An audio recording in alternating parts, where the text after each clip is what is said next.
एक सेठ ने नगर में बहुत सारे नगर में जिनालयों का निर्माण कराया और निर्माण कराने के पश्चात में जिस नगर में सेठ रहता था उस नगर में उसने जो जिनालय बनवाए और जिनालय बनवाते समय उसके पास में धन इतना था कि सोने के चांदी के रत्नों से जड़ित सिंहासन, रत्नों की प्रतिमाएं, अपने मंदिर में तो कांच की मालाएं होती हैं, लेकिन उस सेठ ने उस मंदिर में श्रावकों के लिए भी स्वर्ण और चांदी की मुद्राएं से मालाएं मंदिर में विराजमान की।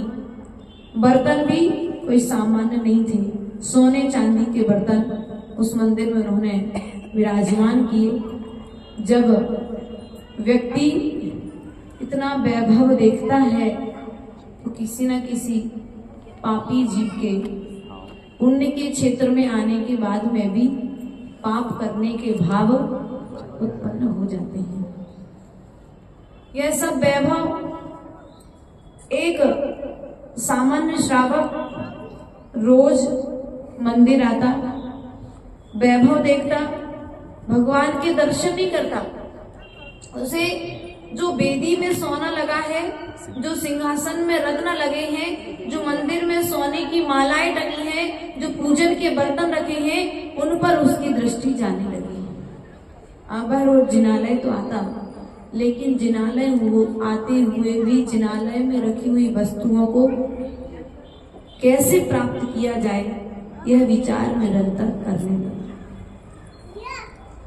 और जब यह रोज मंदिर आता तो मंदिर रोज आता देख करके सेठ को यह व्यक्ति अच्छा लगने लगा। सेठ से धीरे धीरे इसकी वार्ता प्रारंभ हो गई।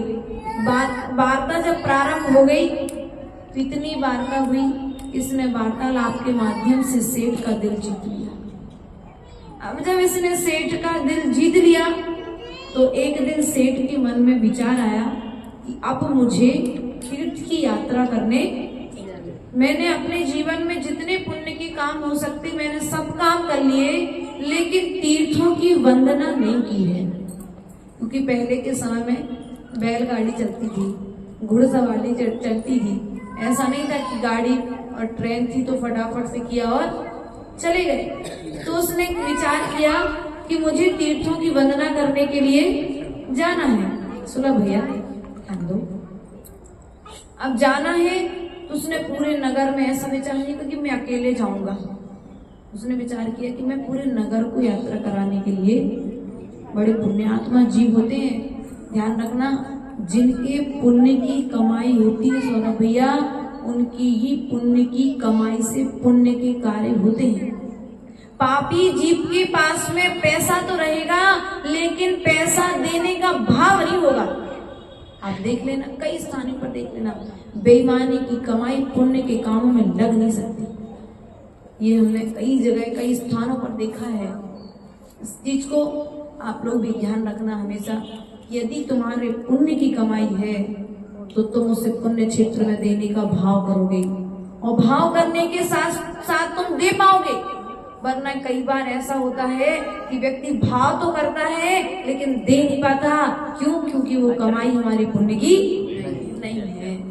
ऐसा ही उस सेठ के मन में विचार आया कि मैंने इतना धन कमाया है, मंदिर बनाया है, प्रतिमाएं विराजमान की कर ली हैं, अब मेरा जीवन पता नहीं कितना शेष है। अब मुझे जितने भी तीर्थ क्षेत्र हैं उन सब तीर्थ क्षेत्रों की वंदना कर लेना चाहिए। उसने नगर में डिंडोरी पिटवा दी और नगर के जितने भी श्रावक सेठ के साथ जा सकते थे सबने स्वीकृति दी, और सब तीर्थ यात्रा के लिए जब जाने लगे तो सेठ ने अपने मंदिर की जिम्मेदारी उस व्यक्ति को दे दी जो अभी अभी जिनालय से जुड़ा था। क्यों? क्योंकि उसने अपने शब्दों के जादू से सेठ का दिल जीत लिया था। इसलिए ध्यान रखना, कभी भी किस पर विश्वास किया जाए, किस पर विश्वास ना किया जाए, इस बात का सदा ध्यान रखना। क्योंकि जिस पर तुम विश्वास कर रहे हो सकता है वह तुम्हारे लिए विश्वासघात कर दे तुम्हारे साथ में। उस जीव के वो तो चाहता क्या था, अंधा क्या चाहे, लाठी। वो यही चाहता कि मेरे हाथ में मंदिर की चाबियां आए और मैं मंदिर का पूरा धन हड़प लूं, बाहर करूं। ऐसा ही हुआ। सेठ नगर वासियों के साथ में तीर्थ यात्रा को निकल गए। आज तो ये व्यवस्था है कि सुबह जाओ, शाम को वापस आ जाओ, 2-4 दिन में वापस आ जाओ। पहले 6-6 महीने, साल भर, महीनों की यात्रा करके व्यक्ति लौटता था। अब यहाँ पर सेठ यात्रा करने के लिए निकल गए और ये एक दिन मौका देख करके मंदिर के इसने सिंहासन धीरे धीरे करके संपत्ति को बाहर जाकर के बेचने। अपन को लग रहा है ये धनवान हो गया है, कितने पैसे वाला व्यक्ति है, देखो तो भगवान की भक्ति करता है इसलिए इसके पास में पैसा बढ़ रहा है। लेकिन वास्तविकता में मूल रूप में स्थिति क्या थी, मंदिर का निर्माल्य द्रव्य चुराया था।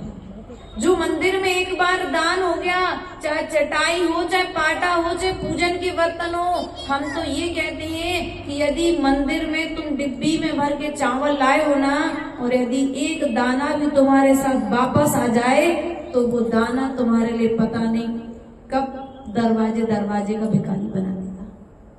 इसलिए एक दाना भी कभी जिनालय का, मंदिर का, निर्माल्य का जो साधुओं को सेवा में अपन दे चुके हैं वो कभी रिटर्न हमारे पास में नहीं आना चाहिए किसी भी रूप में। अब उसने धन तो ले लिया और धन का भोग भी करने लगा, लेकिन शरीर की स्थिति बिगड़ गई। अब यहाँ पर धन तो बढ़ गया लेकिन उसके शरीर में अनायास ही गलित कुष्ठ रोग हो गया। कौन सा रोग हो गया? गलित कुष्ठ रोग हो गया। और जब गलित कुष्ठ रोग हो गया तो ये बीमार रहने लगा। अब कमरे से बाहर जाने तक की स्थिति नहीं बची। इसने मंदिर की जिम्मेदारी दूसरे व्यक्ति को सौंप दी और नगर में हल्ला कर दिया, मंदिर का पूरा सामान चोर चोरी करके ले गए। अब समाज तो क्योंकि मुखिया नहीं है तो बाकी कोई दूसरे को मतलब विवेर अध्यक्ष जाने, मंत्री जाने, कमेटी जाने, हमारी क्या जिम्मेदारी है। तो जिम्मेदारी ध्यान रखना, मंदिर में जो संपत्ति आई है वो तुम्हारी मेहनत की कमाई से आई है, इसलिए तुम्हारा भी अधिकार है उस संपत्ति की सुरक्षा करना। लड़ाई नहीं करना उस संपत्ति के लिए, उस संपत्ति की सुरक्षा करना। यदि चटाई बाहर पड़ी है, पाटा बाहर पड़ा है कभी, तो उठा करके अंदर रख दो। ऐसा नहीं कि धूप में पड़ी है, चटाई है तो पानी में पड़ी है, नहीं। क्योंकि तुमने जो मंदिर में 1100 रुपए की बोली ली थी ना, उसी बोली से इस मंदिर की व्यवस्थाएं बनाई गई हैं। जब सेठ कुछ समय पश्चात वापस आया, उस व्यक्ति ने सेठ को सारा समाचार सुनाया। सब सेठ तो लंबे समय के बाद आया था, उसने विश्वास कर लिया। लेकिन यहाँ पर उस व्यक्ति की स्थिति बहुत खराब हो चुकी थी और वह कुछ ही समय पश्चात मरण को प्राप्त हो गया। अब मरण को प्राप्त हो गया तो निर्माल्य के भोग से मरण करके वह 7वें नरक में जाकर नारकी। क्या हुआ? बोलो तो। निर्माल द्रव्य के भोग से उस जीव को नरक का नारकी बनना पड़ा। ये बंधुओं, वहां से निकल कर के वह त्र्यंच गति का जीव हुआ। त्र्यंच गति का पहले 33 सागर की आयु वहां पूर्ण करी, वहां से पूर्ण करके त्र्यंच गति में भैंसा हुआ, फिर सुअर हुआ। नाना तरह की पर्यायों को धारण करते हुए ये आया है उस पुराण में, हमने पढ़ा, लगभग 60-70 पेज का ग्रंथ, छोटा सा। उसे वहां से निकल करके वह अकृत पुण्य की पर्याय में आया। कौन सी पर्याय में आया? अकृत पुण्य की पर्याय में जब आया तो यहाँ पर जब सेठ, नगर सेठ जो बहुत धनवान था, पूरे नगर में उसके दान की और उसके धर्म की चर्चाएं थी त्याग की चर्चाएं थी। समय ये आया कि एक दिन वह जब गर्भ में आया तो जैसे जैसे गर्भ बढ़ता चला जा रहा है वैसे वैसे घर की संपत्ति बाहर जाती जा रही है। क्या अब गर्भ से और उस बच्चे से क्या संबंध है? जीव के पुण्य से घर में संपत्ति आती है तो जीव के पाप से घर में आई संपत्ति भी चली जाती है। अब यहाँ पर माँ का प्रसव बढ़ रहा है और सेठ को हर तरह से घाटा, और जैसे ही वो बालक धरती पर जन्म लेता है और सेठ मरण को प्राप्त हो जाता है। जो माँ लोगों को काम दिया करती थी, एक दिन ऐसा आता है कि उस माँ को घर घर में काम करने के लिए जाना पड़ता है। हमारे मन में प्रश्न होता है, हमने क्या पाप किया? ध्यान रखना माता, भैया ध्यान रखना, तुम्हारा इस जन्म का पाप नहीं है। ये पाप जो तुम्हें लग रहा है मैंने इस जन्म में नहीं किया है, वो पाप कर्म तुम्हारा पूर्व जन्म का भी हो सकता है। धनंजय कवि सीता की कहानी, राम की कहानी, मनोवती की कहानी, श्रीपाल की कहानी हमें यह दर्शाती है कि पूर्व जन्म के किए हुए पाप वर्तमान में आकर के फल देते हैं। जैसे उस बालक का जन्म होता है, घर में दरिद्रता बढ़ती जाती है और दरिद्रता के साथ साथ जन्म लेते ही पिता का मरण हो जाता है और पिता के मरण के पश्चात में स्थिति ये होती है कि जो नगर की महारानी थी वो नौकरानी के रूप में परिवर्तित। अब माँ जिसके घर में मुनीम था, जो वो मुनीम तो मालिक हो जाता है और माँ मुनीम के घर में नौकरी करने लगती है। अब मुनीम के घर में एक दिन खीर बनी, काम करती थी तो बच्चा भी साथ में जाता था माँ के। तो माँ झाड़ू पोछा कपड़े भोजन आदि सब बना करके फ्री हो जाती थी तो घर पर आकर के भोजन बना करके बच्चे को स्वयं की व्यवस्था करती थी। लेकिन एक दिन उस मुनीम के यहाँ पर खीर बनी। क्या बनी? खीर बनी। तो उस बालक ने अपनी माँ से कहा मुझे भी आज खीर। अब माँ के पास बड़ी विपत्ति, में कहाँ से खीर ला करके दूं? यहाँ रोटी खाने की तो व्यवस्था नहीं है, मैं दूध और शक्कर कहाँ से लेकर के आऊं? ऐसा जब वह बच्चा मचल रहा था तो मुनीम के दो बालक थे, वे भी इसे रोता हुआ देख रहे थे। उन बच्चों ने भी कहा नहीं मैं तुम्हें खीर नहीं दूंगा, और उसे दूर हाथ लगा करके दूर फेंक दिया। और जैसे ही उसे दूर फेंका, गिरा दिया, उसके मस्तिष्क में घाव हो गया तो सिर पर चोट आ गई। सिर पर जब चोट आई तो माँ सब काम छोड़कर उस बच्चे की ओर भागी, और जैसे वो बच्चे की ओर भागी तो मुनीम ने देख लिया कि कुछ बात हो गई है। मुनीम ने जब अंदर आकर के देखा तो देखा कि बच्चे के मस्तिष्क से खून बह रहा है। कारण क्या है? उसने देखा, मालूम पड़ा कि बच्चे को खीर खानी थी और बच्चों के झगड़े में आकर के बच्चों ने इसे गिरा दिया। उसने विचार किया कि इसे हम मेहताना तो देते ही है महीने का, अब एक काम करें, इसको हम इस बार कुछ अनाज भी साथ में, अनाज के साथ में कुछ धन भी रख देते हैं। और जैसे ही उस मुनीम ने उसे कुछ धन देना चाहा तो उस धन के साथ में कुछ जो सिक्के डाले थे और जैसे वो लेकर के घर तक आ रही थी तो पाप कर्म के उदय में यदि संपत्ति आ भी जाए तो वो टिकती नहीं है। वो संपत्ति सेठ ने तो अच्छा विचार किया, मुनीम ने तो अच्छा विचार किया, लेकिन वो संपत्ति टिकी नहीं। घर आते तक रास्ते में कहीं चली गई।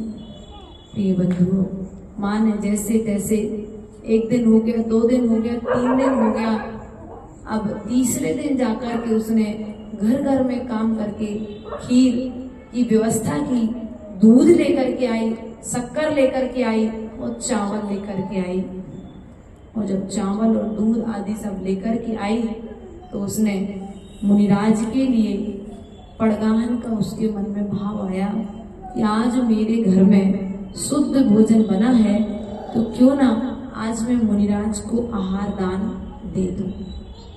माँ ने जैसे ये शुभ विचार अपने मन में किया और भोजन बना करके वह पानी भरने के लिए कुएं पर चली गई। और जब कुएं पर गई तो अपने बच्चे से कह करके गई कि बेटा देखो, जंगल की ओर से यदि कोई मुनिराज आए तो तुम उन्हें रोक लेना। क्या बोला? उन मुनिराज को रोक लेना, तुम आगे मत जाने देना, क्योंकि आज हम मुनिराज को खीर खिलाएंगे और जब मुनिराज को खीर खिलाएंगे उसके बाद ही हम तुम्हें खीर खिलाएंगे। ऐसा कह के माँ अपने घड़े लेकर के कुएं पर चली गई। यहाँ पर माँ का जाना हुआ और मुनिराज का आना हो गया। अब जैसे ही वह बालक देखता है कि मुनिराज आ रहे हैं, वो माँ ने कहा है कि मुनिराज को रोक करके रखना, जब तक मैं ना आ जाऊं पहले मुनिराज को खीर खिलाएंगे, उसके बाद में फिर हम लोग खीर खाएंगे। बच्चे के दिमाग में तो बात सेट हो गई कि अर्थात जब तक महाराज जी को खीर नहीं देंगे तब तक मुझे भी खीर मिलने वाली, ऐसा वो बच्चा सोचने लगा। जैसे मुनिराज आगे बढ़ते चले जा रहे हैं, उसने मुनिराज से कहा, महाराज जी रुको ना, मेरी मम्मी ने आज घर पर खीर बनाई है। क्या बोला उसने महाराज जी से? महाराज जी रुको ना, आज मेरी मम्मी ने खीर बनाई है और अभी वो आ रही है, वो पानी भरने गई है। वो ऐसे महाराज जी से बार बार कहता, लेकिन महाराज जी तो अपनी मुद्रा लेकर के निकले थे।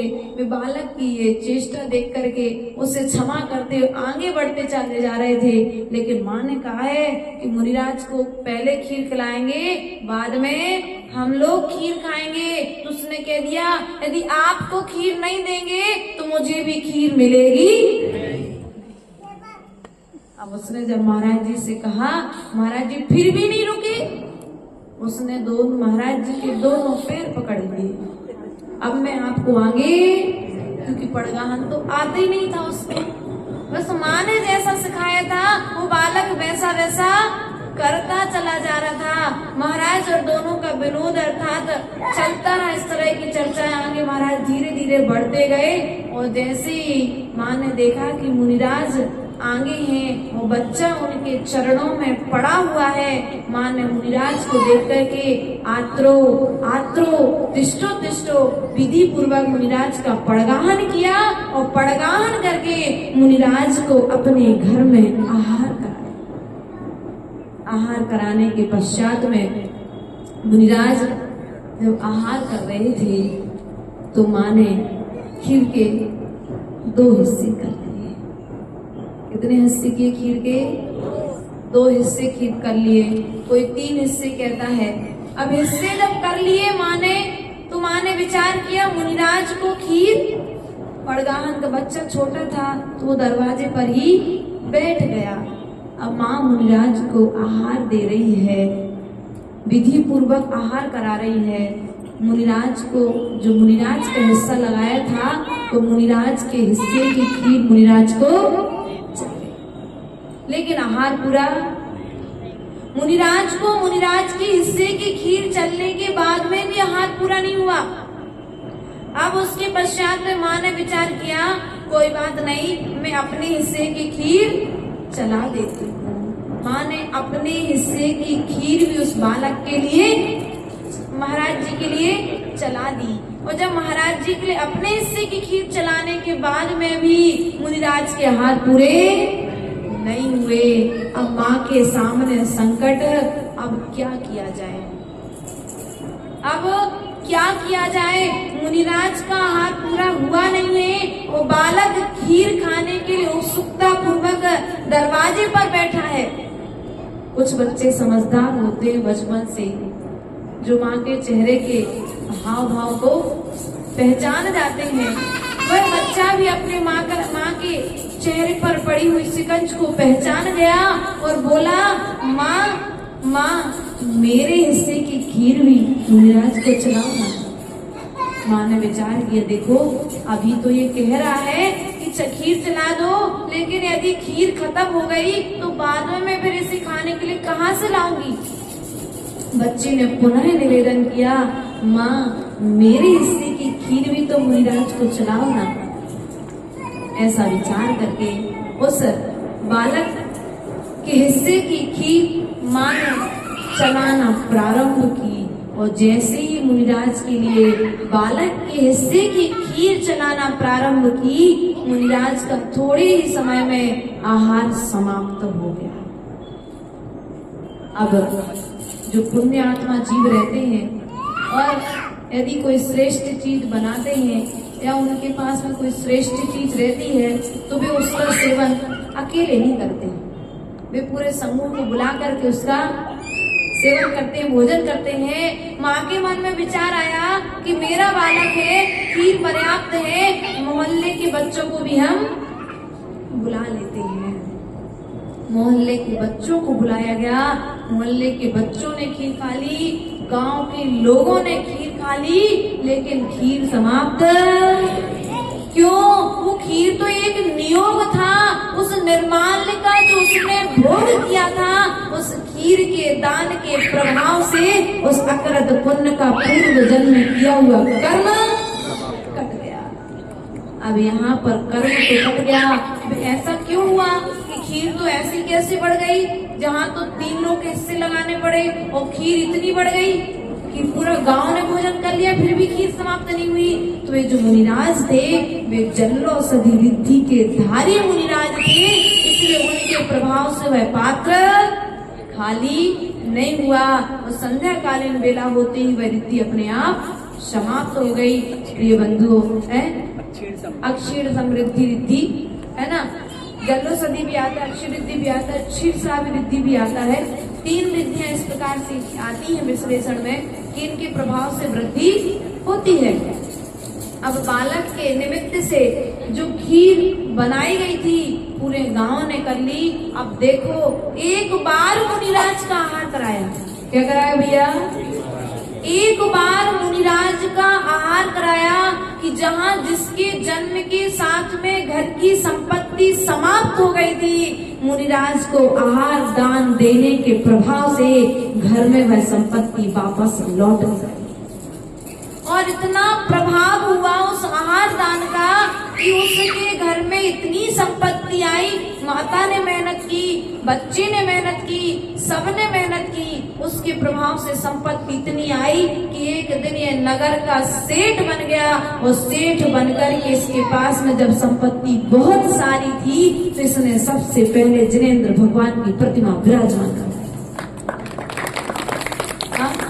संपत्ति का प्रयोग कहाँ पर किया? भगवान की प्रतिमा बना विराजमान करवाने में किया। जब संपत्ति और बढ़ गई तो मन में विचार आया कि क्यों न एक जिनालय का निर्माण, इसने उतंग शिखर सहित जिनालयों के निर्माण करवाए, स्वर्ण की प्रतिमाएं विराजमान करवाई, गरीबों का भोजन कराया, साधुओं को आहार विहार आदि भी दिनवाणी के प्रकाशन में नाना तरह से दान दिया। और दान के प्रभाव से यह आकर के अगले भव में जाकर के यहाँ से मरण को प्राप्त किया और मरण को प्राप्त करके यह स्वर्ग का देव हो गया। और स्वर्ग का देव होने के पश्चात में उसने अगले भव में देव आयु को पूर्ण करके यह धन्य कुमार नाम का सेठ हो गया। कौन हुआ ये? धन्य कुमार नाम का सेठ हुआ, नगर सेठ हुआ। इसने सेठ के घर में जैसे ही जन्म लिया, जन्म से ही इसके देखिए प्रभाव, देखिए जन्म से जैसे उसका जन्म पिता के घर पर, माँ के घर पर हुआ तो माँ और बच्चे को जोड़ने वाली क्या बोलते माँ? नाल बोलते हैं। कोई आप लोग की भाषा में कुछ और शब्द भी उसको बोलते हैं, तो वो नाल है, नरा भी बोलते हैं, ये लोग बता सकते इस चीज को। वो नरा ले जा करके आदि पुराण में आया है कि जब बच्चे को माँ के गर्भ से बाहर लेते हैं, उस नरा को काट करके अलग फेंक देते। आजकल तो अस्पतालों में तुमको मिलता ही नहीं होगा, पहले आदि पुराण में व्यवस्था आई है। दूसरा भाग पढ़ लेना कि जब वो माँ उसको जनेऊ या जरा कुछ और भी बोलते हैं, एक शब्द और आया उसमें, तो वो निकाल करके उसको ले जाकर के एक पवित्र स्थान पर खेत में गड़ाने लेकर के गए, है ना। पहले काटते थे लेकिन आज तो मिलता ही नहीं है, व्यवस्था ही नहीं है? कई लोग ले लेते जो ध्यान पूर्वक रखते हैं। अब हुआ क्या, जब वो नरा लेकर के खेत में जब गाड़ने के लिए ले गए तो उस भूमि को जब खोदा गया तो स्वर्ण से भरे हुए कलशों की प्राप्ति क्या हुई? दान के प्रभाव से जिसने अभी धरती पर जन्म लिया है और धरती पर जन्म लेते ही घर में धन बरसने लगा। सेठ ने सोचा मेरे पास तो बहुत संपत्ति है, मुझे क्या करना है संपत्ति का। उसने ले जा करके राजा को संपत्ति सौंप दी। क्या किया? वो संपत्ति राजा को सौंप दी। और यदि धोखे से आपको मिल जाए तो आप क्या करते हैं? चुपचाप से। अरे आज स्थिति ये है कि यदि चुपचाप से किसी का 100 का नोट धोखे से मिल जाए तो देखते कोई देख तो नहीं रहा, धीरे से अपने जेब में। कई लोग, सब लोग नहीं, कई लोग ऐसे होते हैं, इसलिए ध्यान रखना। एक कागज का टुकड़ा भी, एक धागे बाल बराबर भी हमारे पास निर्माल्य ना आ जाए, मंदिर की वस्तु हमारे घर पर ना आ जाए, मंदिर की कोई हमने बोली दी है वो रह ना जाए। यदि ऐसा होगा तो तुम्हें भी धन्य कुमार की तरह, अकृत पुण्य की तरह, पूर्व की पर्याय में जो दुख उसने भोगे थे वे तुम्हें भी भोगने पड़ेंगे। जैसे ही समय बीतता गया बालक बड़ा होता गया और जैसे ही बालक बड़ा हुआ अर्थात उसके जब बाल निकाले गए, उन बालों के लिए भी भूमि में स्थापित करने की व्यवस्था आई है अपने आगम में। तो बाल निकालने के पश्चात में उन बालों को जब भूमि में स्थापित करने के लिए ले जाया गया तो भूमि में जैसे उस भूमि को खोदा तो स्वर्ण से भरी हुई कढ़ाई की प्राप्ति हुई। क्या हुई? स्वर्ण से भरी हुई कढ़ाई मिली। और जैसे वो करैया में भरा हुआ जब सोना चांदी मिला तो सेठ ने पुनः जाकर के राजा से बोला कि भगवान मुझे ऐसा 2 बार हो चुका है, अब आप बताएं मैं इस धन का क्या करूं। तो राजा ने कहा हमारे राज दरबार में कोई कमी नहीं है, जिस बालक के पुण्य से यह धन संपत्ति तुम्हें प्राप्त हुई है उसके आप उत्सव में संपत्ति का व्यय कीजिए। उसने जब गंता जिसे बोलते हैं आप लोग, उसका जब वो गंता हुआ, नामकरण आदि क्रियाएं हुई, उस संपत्ति का प्रयोग गरीबों में दान, जिनालयों में निर्माण में, प्रतिमा आदि के लिए उस सेठ ने उस धन को दान कर दिया।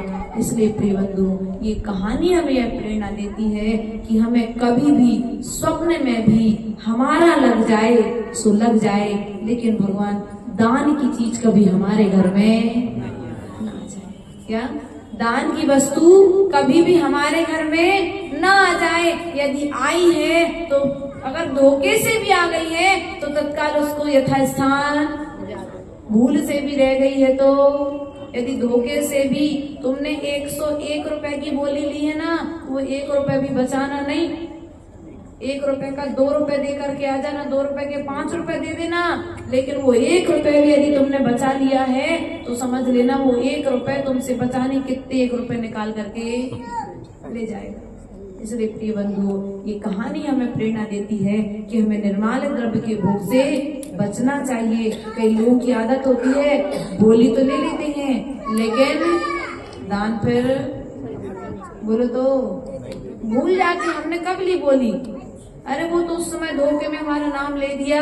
इसलिए कभी भी बोली लो ना तो जिसकी इच्छा हो उससे बोली लेना, ये ध्यान रखना।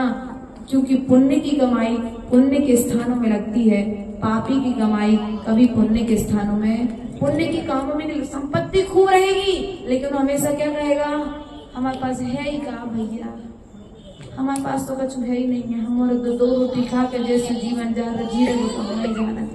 चिंता नहीं करो, आज मायाचारी कर रहे ना, अगले भाव में तुम्हारी बड़ी स्थिति रहे कि 2 रोटी मिले, तीसरी को तरसता है। हाँ, क्योंकि हम खुद आज बीच बोले ना, हमारे विचार ही तो कल पनपने वाले हैं। इसलिए कभी ये मत कहो कि मेरे घर में कुछ नहीं है, भगवान ने मुझे सब कुछ दिया है। क्या नहीं दिया? पहनने के लिए दिया, खाने के लिए दिया, ओढ़ने के लिए दिया, घूमने के लिए दिया, और क्या चाहिए था? पांचों इंद्रियां स्वस्थ है, शरीर स्वस्थ है, इससे ज्यादा क्या चाहिए था हमें? इससे ज्यादा भी कुछ चाहिए था क्या? लेकिन फिर भी व्यक्ति की भावनाएं, दूसरा देख करके हरक ना लगा दे, तो झूठ बोलना चालू। झूठ बोलना, बिल्कुल ऐसे झूठ बोलेगा, सफेद झूठ, जिस पर कोई बिल्कुल पहचान भी ना सके। इसलिए ध्यान रखना, भगवान की कृपा से और पुण्य के उदय से यदि तुमको आज संपत्ति मिली है, तो उस पुण्य की रूप संपत्ति को धन में अर्थात दान में लगा करके पुण्य का अर्जन करें, पाप का विसर्जन करेंगे, तभी ये कहानी सुनना और सुनाना हमारा सार्थक होगा। बोले परम पूज्य आचार्य गुरुवरेश्वर विभव सागर जी महाराज जी की जय। खालसा में जिनवाणी माता की जय।